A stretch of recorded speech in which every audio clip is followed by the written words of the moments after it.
another edition of Water Wellness and the importance that water has on our lives.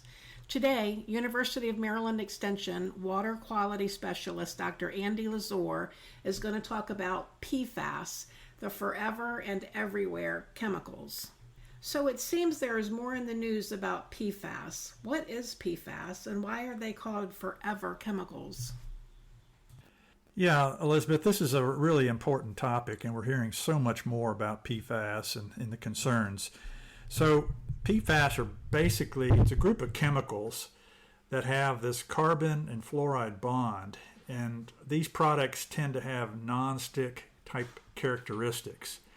This carbon to fluoride bond is one of the strongest chemical bonds in nature, and so they're very resistant to breakdown, and they persist in the environment for hundreds and hundreds of years.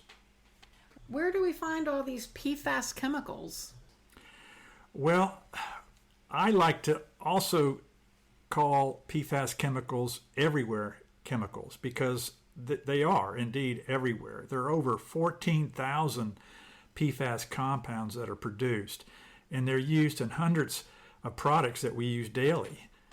Examples include non-stick cookware, stain-resistant carpet and clothing, cosmetics, food packaging, lubricants, greases, paints, electronics, even artificial turf, guitar strings, and something that we don't even think about, even dental floss, and the list goes on and on.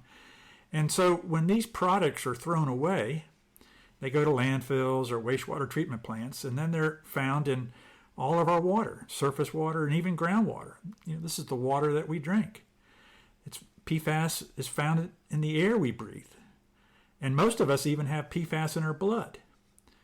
And then, because they're out there in the environment, some of our foods pick these things up. Some of our meat, some of our seafood, some of our vegetables. So again, they are not only forever, but they are indeed everywhere.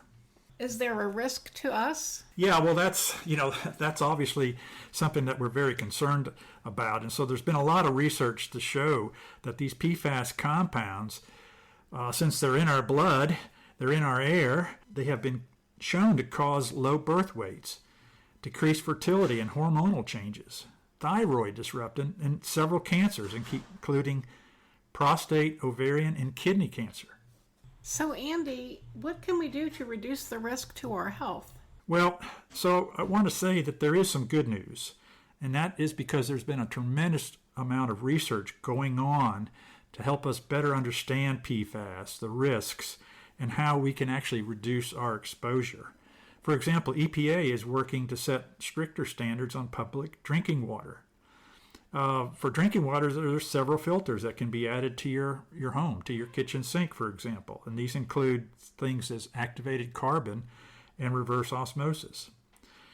We can also be aware of how we dispose of items that we no longer use. Certainly proper recycling is very, very important because they'll go to landfills that are designed to handle these things.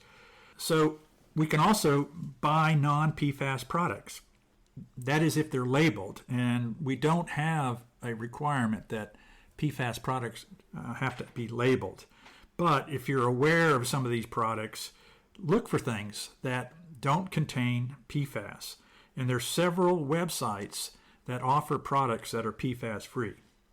Another thing is if you're using non-stick cookware, be sure to use lower heat and do not scratch the surface. Better yet, is you might consider replacing these. And there's a bunch of other things that we can do, and I encourage you to go to the web, and you could even search EPA and PFAS. That's the Environmental Protection Agency and PFAS. And then there's other entities like Clean Water Action that have a whole website about what we can do to reduce our exposure to PFAS. Thank you, Andy. If you'd like more information on water quality, septics, wells, groundwater, or ponds, please check out our state water quality specialist Andrew Lazur's YouTube channel for videos and podcasts. That's Water Quality, University of Maryland Extension. His website, Google UME Wells and Septics, or his Facebook page, University of Maryland Water Quality. Also, please register through our website for our next Wednesday water webinar on October 16th, Alternative and Innovative Septic Systems. Thank you all for tuning in.